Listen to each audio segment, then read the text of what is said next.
号称剧版魔女的最终兵器爱丽丝震撼来袭，不但有扮猪吃老虎的女主，还有扮老虎吃猪的男主，两人的对手戏格外精彩。故事设定有一个传奇的杀手组织，如果有杀手陨灭，他们的孩子将会被迫接受训练，最终接替父母的位置。爱丽丝便是其中的佼佼者。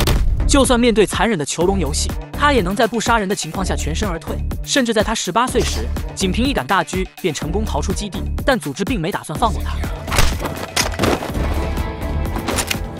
这个男人是基地的教官，自认为很了解爱丽丝，就算面对威胁也十分肯定他不会开枪。结果也正如他所料，爱丽丝最终也没能扣动扳机。教官顺势上前抢过武器，当即就要清理门户，突然一声枪响传来，形势又变回开始的状态。教官依旧十分肯定他不敢开枪，结果못 쏜 게 아니라 안 쏜 거야。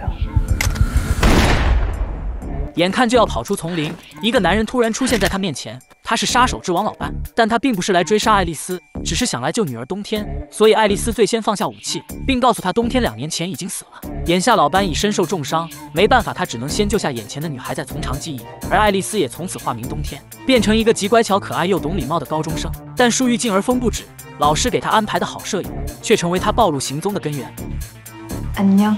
老师前脚刚走，长发妹就开始翻冬天的皮箱，短发妹更是不知死活的给他讲规矩。不过为了能低调的读书，冬天还是选择了隐忍，甚至为了让自己表现得足够友好，对着镜子练了半天的微笑。不过效果也显而易见。편의점 갈 건데 뭐 좀 사다 줄까? 전화부 첫날 네가 써는 거? 아니, 더치페이。在回去的路上，他突然看到一个人被拖入巷子，本不想多管闲事，但被舍友招惹了一天，现在急需找个发泄口。要怪只能怪这帮人运气不好，丢下购物袋，他迎面走了上去，女人还想阻拦，被一招锁喉倒在地上，众人赶忙迎了上去。谁知冬天动作太快，3下5除2就撂倒2人，老大还想用棍子招呼，一套组合拳再加一脚直接放倒，一脚落在对方脖子上，稍一用力直接休克。看着伤者好像伤得很重，他想上去关心一下，谁知结果却出乎意料。뭐지? 이 잘생긴 또라이는 너 심심하니？这淡然的表情实在是惹人生气，刚消下去的火又蹭蹭往上窜，抬手掐住他的脖子想给他点教训，谁知这货不经掐一下就晕了。可他哪里知道，这货就是男主夏天。这场对决的结局出乎所有人的意料，一方人高马大人数还多，另一方却唯唯诺诺人数还少，但如此悬殊的实力却因为一个男人而逆风翻盘。人高马大的一方全部瘫软在地，甚至为首的人还跪到地上唱征服。这个扛下所有伤害的男人就是男主夏天。他从小患有恋痛症，抗击打能力超强，凭借这身天赋，他时常出没在有暴力存在的地方主动找揍，最终征服了黑白两道。没事就被人拉出去打，但偏偏有个女孩坏了他的好事。不过在被对方掐晕后，他却出奇的睡了一个久违的好觉，这让他百思不得其解。不过很快他又见到了他，转校生冬天。他原本是个顶级杀手，逃出组织后只想低调的生活，谁知转校第1天就暴露，这让他十分忐忑。可偏偏对方还是他邻桌，甚至还用十分响亮的声音问道：“这句话让同学都投来异样的目光。冬天尴尬的无地自容，夏天还想继续说，突然浑身抽筋的倒在地上。对于这种事，同学都习以为常，面无表情的把他拖去医务室。下课后，短发妹假模假样的找冬天谈心，告诫他不要对夏天动歪心思，因为对方是他暗恋的男神。这个要求冬天求之不得，当即帮对方鼓劲，催促他赶快拿下男神。可是他哪里知道，夏天现在满脑子都是他，就连睡觉都会梦到他调皮可爱的模样，上课就更不用说了，甚至考试时也会目不转睛。没办法，冬天只能用手遮挡，偶尔老师也会过来帮忙，但老师前脚刚走，他又开始目不转睛。忍无可忍的冬天只能直面问他到底想干嘛，谁知他竟在本子上写下3个字：你是谁？想赶紧摆脱纠缠，冬天只能用本子开始回应，告诉他认错人了，让他赶紧考试。谁知夏天却又写下一句撬动女孩春心的话：我整天只想着你。这下好了，二人的眉目传情被短发妹看到，当天晚上就找到自己的狐朋狗友，向他们倾诉自己对转校生的恨。这时长发妹突然有了重大发现，那是冬天在上的学校发生的事。视频里戴着兜帽的女人对3、4个男人大打出手，虽然画面很暗，但是依稀能看出那是冬天的轮廓。得到视频的短发妹如获至宝，甚至不知死活的去宿舍威胁冬天，而冬天看向他们的眼神也瞬间变得平淡，如同在看2具尸体。还不知大祸将至的短发妹还在叫嚣，如果不想被人知道黑料，就离夏天远点。谁知听到是这个条件，冬天的神情立马放松下来，当即满口答应。但让他万万没想到的是，第二天，夏天就趁体育课时将冬天骗到天台，不但锁上大门，还扬言要和他决斗。原来夏天并不是只会挨打，他还跟全国散打冠军的叔叔练了10多年的散打，甚至一度将叔叔打倒在地。为了让冬天承认身份，他今天一定要将他的真本事逼出来。这个女生真是不知死活，竟敢欺负这个新来的女孩，甚至还敢戳她头，只因女孩和她的暗恋对象在天台独处了整个下午。原来男人为了验证女孩的身份，将她骗到天台决斗。开始女孩还死活不承认，但无论她是装潇洒还是卖萌，男人始终坚持一句话：우리의 대결。没办法，眼看躲不掉，他只能决定痛快一战。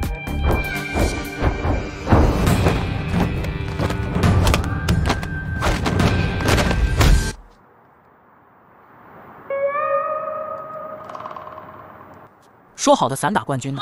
说好的痛快一战呢？男人果然都靠不住。更倒霉的是，等对方醒来，下午的课都结束了，全班同学都知道他俩一起旷课，甚至在短发妹的鼓动下，所有人都堵在天台入口，架好手机准备拍照抓现行。这正是冬天最害怕的。自从他从杀手组织逃走，所有杀手都在追杀他。如果照片被发到网络，他的行踪会立马暴露。意识到问题的严重，夏天找到一处烟筒，希望能从这里逃离天台，弥补自己的错误。最终，二人在众人冲进来前，成功逃到楼下，全身而退。这也是让短发妹最生气的点。她以为握有冬天打斗的视频就可以威胁他，可让她没想到的是，冬天瞬间收起乖巧的模样，并告诉她，视频中的男人想要欺辱同学，所以在他眼中是坏人。如果短发妹也想成为坏人的话，自己不介意再增加一个视频。这番话彻底吓坏了短发妹，一言不发，迅速逃离宿舍。但让冬天也没想到的是，第二天夏天竟不再看他，甚至对他视而不见，这让已习惯有跟屁虫感觉的他很不习惯。思前想后，他决定约夏天见面。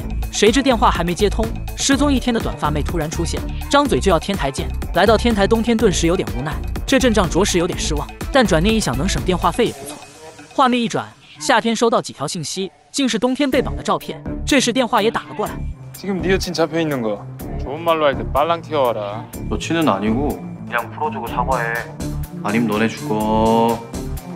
可还没等混混生气，冬天却最先炸锅，一整天都视而不见，现在都被绑成这样还听而不闻。他当即就让混混再打电话，要亲自跟夏天说。谁知电话刚接通，冬天直接开骂，完全不给夏天说话的机会，自顾自地说有事情要说，让他赶紧来。说完赶忙让他们挂电话。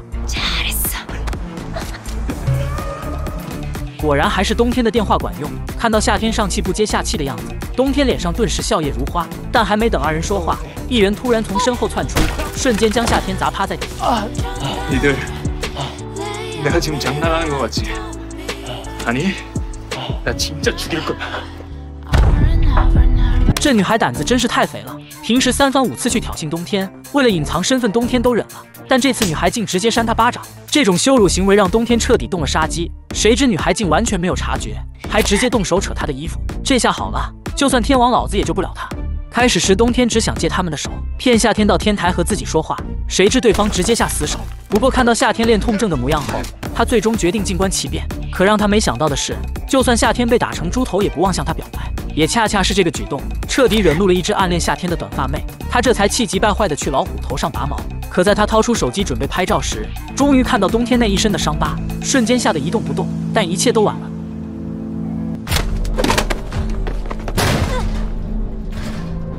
이래도 내가 몸이 좋아? 나는 眼看冬天就要一掌封喉，夏天急忙要上去制止，却被混混们阻拦。结果，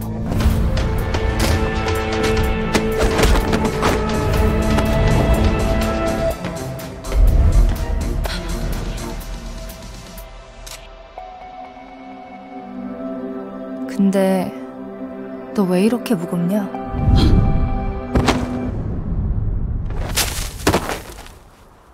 这个结果彻底吓傻了这帮19岁的年轻人。不过还算他们有良心，当即打电话喊来救护车。其实3层楼对二人的身体素质来说根本不算高，不过这也让混混们暂时多活几天。最先醒来的是夏天，毕竟练痛症让他练就一身铜皮铁骨。再看到冬天微开的扣子，他伸手就想帮他系上，谁知对方恰好这时醒来。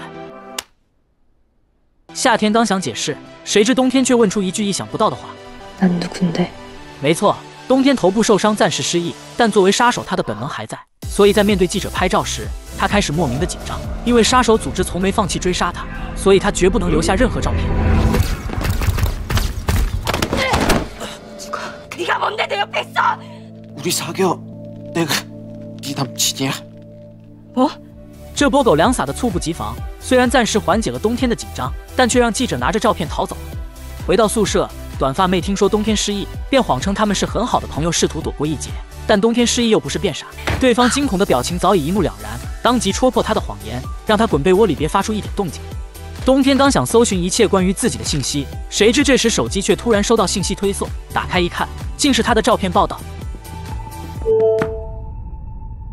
걸렸나? 걸렸어. 하이, 앨리스. 학교에 있었네. 타기한테 연락해.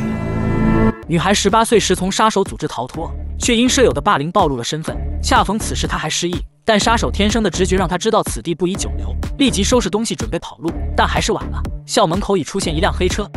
同样察觉到危险的还有夏天，他一路狂奔，终于在楼道口截住冬天。经过简短的沟通，二人一致认为跑路前应先去校务处带走冬天的资料。可让二人没想到的是，翻遍所有地方都没找到冬天的档案。这时一个名叫冬天，照片却不符的简历引起他俩的注意。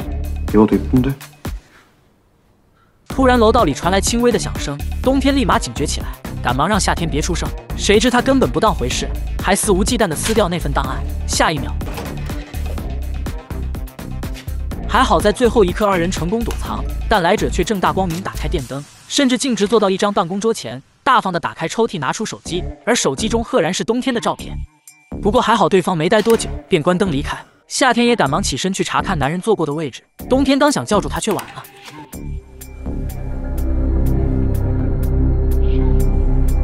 没错，男人又杀了个回马枪。可让所有人没想到的是，他竟是夏天的体育老师。利用老师的威严，男人试探夏天是否知道自己的真实身份。虽然夏天嘴上不知道，但不断后退的动作已说明一切。杀人灭口迫在眉睫。目标人物出现，男人当即要拿下冬天，但失忆的冬天此刻十分笨拙，还没跑2步便被抓到，并用力地砸到桌上，1下、2下、3下。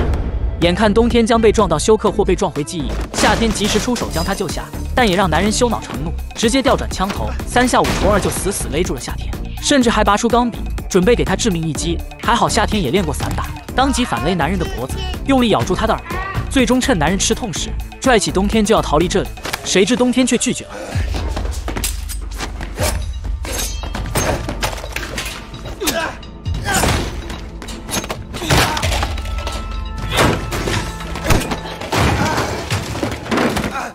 这其实就是冬天一直隐忍的原因。舍友虽然可恨，但还罪不至死。他的招式太过狠毒，招招致命，根本不适用于普通人。但是面对假扮成老师的杀手，他根本无需顾忌，顷刻间就取走对方行动力。冬天又捡起剪刀，想给对方致命一击，还好夏天及时叫醒他，拉起他便跑了出去。黑车刹车不及时闯了红灯，担心被罚款，司机又将车倒了回去。这种行为却间接成为他的催命符。绿灯转亮，黑车才刚起步，一辆黑色的越野车飞驰而来。两车司机同时下车，但越野车司机明显有备而来，仅几个回合便将黑车司机打得毫无还手之力。男人还不停手，又用车门使劲砸对方的脑袋，险些将其砸死才稍作停歇。没错，是短暂的停手，转头又将对方丢到地上，抓起头发，拳头又如雨点般砸下。这冷厉的眼神，明显是要置对方于死地。他又捡起武器，对准男人的脖子就要划下。这时，一个女孩挂坠掉了出来。同为人夫的共鸣让越野司机杀机顿消，最终选择放过了她。但也恰恰是这一刻的心软，让越野司机后悔终生。打开黑车后备箱，女主冬天赫然出现。原来男人正是来救她的，也正是冬天这个名字的亲生父亲。昨晚冬天和夏天跑出学校后，本来想找个旅馆休息，却在谁去开房上产生分歧。最终夏天翻出了冬天真实的身份证，上面显示他的实际年龄是22岁。너 누나야?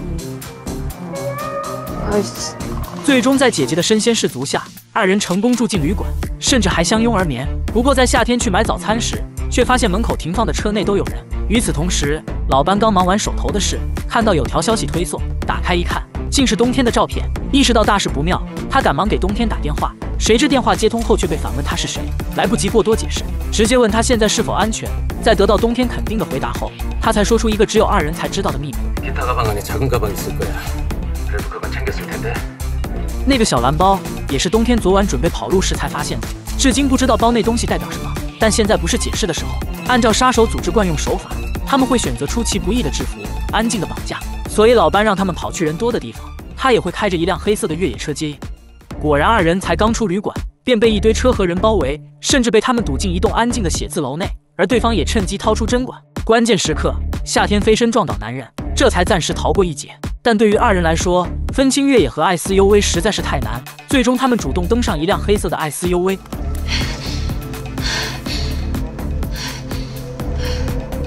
핸드폰。二人还被威胁钻进后备箱，而这一幕恰好被赶到的老班看见，于是就上演了开头的一幕。现在老班只要带他俩远走高飞，重新换个地方生活就万事大吉。可黑色司机偏偏这时候转醒，并趁他们不注意，向另一个方向丢出石子。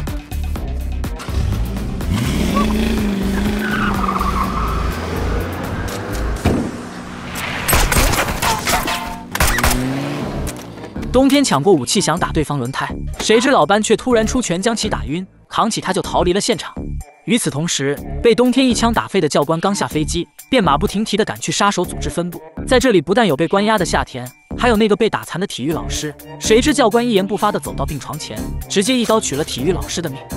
分部领导还试图阻拦，却被教官一把举到空中，并斥责他不但办事不力，还在废物身上浪费药。这些话被夏天听到，当即发出嘲笑声。教官转而看向他，下一秒便丢下分部领导，缓步向他走去。졸려 보이세요? 잠을 못 잤거든. 너무 설레서.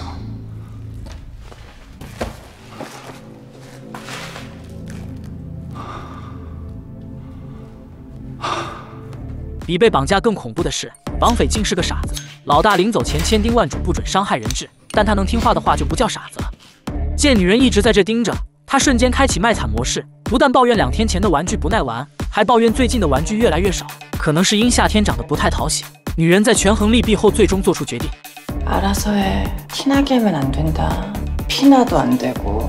说完，女人直接抬屁股走人，这彻底吓坏了夏天。但无论他如何呼喊，都无法阻止傻子下面的动作。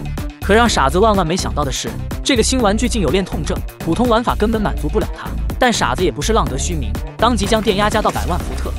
谁知一番操作下来，夏天却笑得更加猖狂。没办法，傻子只能出大招了。 与此同时，夏天当警察的叔叔通过手机定位很快便找到这里，但无论如何拍门都无人应答，最终只能用暴力破窗而入。而杀手们也早通过监控发现了他。 가서 찢어버려. 叔叔这头正在寻找蛛丝马迹，突然听到柜子里有声音，贴近耳朵正好听到脚步声，他赶忙摸枪严阵以待，结果下一秒，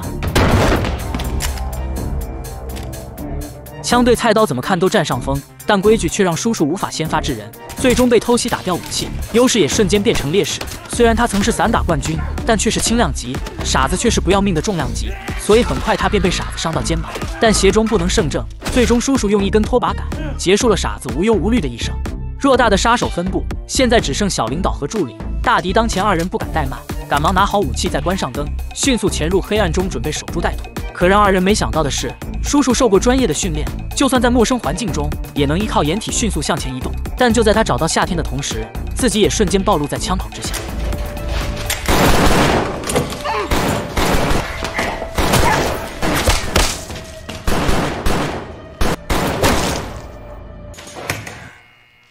三人几乎同归于尽，但叔叔还有未完成的信念。他强撑最后一口气，用尽全身的力气，终于解开了夏天的手铐。 살아. 如果有陌生人敲车窗，千万不要给他打开。 特别是对方手里还拿着枪，就算觉得自己是个警察，在如此近的距离内，生命也会瞬间消失。这还不算狠的，当三人悄悄来到一栋房子前，为首的教练突然拿出武器，眼看就要打草惊蛇，同伙还试图去阻止，却反被一枪轰飞。教练又把枪口对准另外一人，谁知小伙却在短暂的惊讶后，露出了瘆人的微笑。然后二人便站在草地中央，发出肆无忌惮的笑声，完全不在乎屋内的人是否已严阵以待。看着越来越近的教练。 老班赶忙告诉失忆的冬天，如果感到自己无法逃脱，要抓紧时间自我了断，绝不能落入对方手中。话音刚落，教练已先发制人，在一波火力压制后，他大摇大摆地走进屋内，而最先出现在他眼前的竟是冬天。 보고 싶었어, 앨리스. 老班还试图偷袭，谁知对方看似松懈的身体却十分敏锐，顷刻间便用武器同时对准二人。不过老班笃定他不想让冬天死得太舒服，所以用手榴弹威胁他放走冬天，否则就要同归于尽。 앨리스도 죽는다고. 这个提议正中教练下怀。 在让冬天眼睁睁看着亲人全部领盒饭前，他绝不会让他发生一点意外。可就在冬天跑出小屋时，外面的小伙恰巧看到，当即紧随其后追了上去。老班手里的手雷其实是假的，教练也猜到了这点，毫不犹豫地开了枪，但他却没打对方要害，折磨人才是他最大的乐趣。不过这种赤果果的羞辱，却彻底激发了老班的怒火，直接和对方玩起了冷兵器。不过就算老班的武力值爆表，但面对教练感受不到疼痛的身体，决斗最终演变成互相伤害。 冬天那边也被小伙追上，但论武力值他根本不够看，顷刻间便被冬天反伤。看着冬天越跑越远的身影，小伙羞恼成怒，直接玩起了热兵器。是的，夏天被叔叔舍命相救后，也找来了这里，并迅速向枪声方向跑去。这时的老班已进入弥留之际，精神逐渐开始涣散，嘴中叫着冬天的名字，缓步向草丛中走去。但教练根本没打算放过他。 冥冥中，冬天仿佛感受到什么，最终想起了关于养父老班的点点滴滴，眼神也开始变得坚定。随后掏出武器，直接向天空中鸣枪。不知死活的小伙还不知大难将至，迈着向天再借500年的步伐，迅速向枪声处追去，但他却根本没有10万块钱。小伙还试图捡枪反抗，冬天不会再给他机会。 但截止到现在，冬天还从未杀过人。谁知就在他纠结时，一直反对他杀生的夏天突然出现。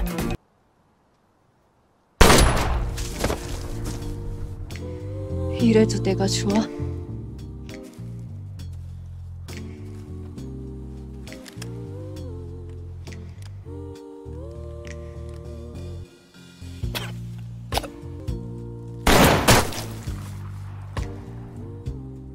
另一边。 教练为了让老班成为诱饵，不但接连给他注入强心剂，还把他挂到空中，静待冬天自投罗网。冬天也果然如他所愿去而复返，手中还拿着曾经那杆大狙，这点彻底刺激到教练，当即站到老班前面，他要验证当年的一枪之仇到底是碰巧还是蓄意。这是个两难的选择，如果冬天开枪，子弹将会同时穿透2人的身体；但如果他不开枪，教练会将老班折磨到死。最终，老班用口型告诉冬天开枪。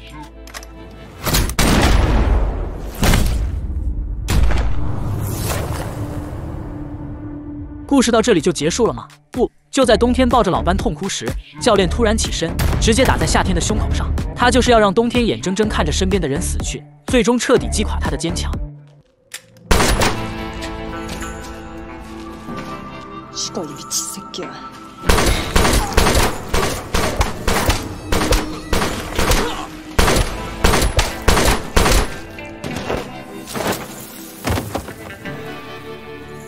虽然冬天手刃了仇人，但他也终于如教练所愿，心理防线彻底崩塌，抬枪就打算自我了断。谁知夏天却突然出声制止，原来夏天还活着，顾不得多想，冬天赶忙架着他就要去医院。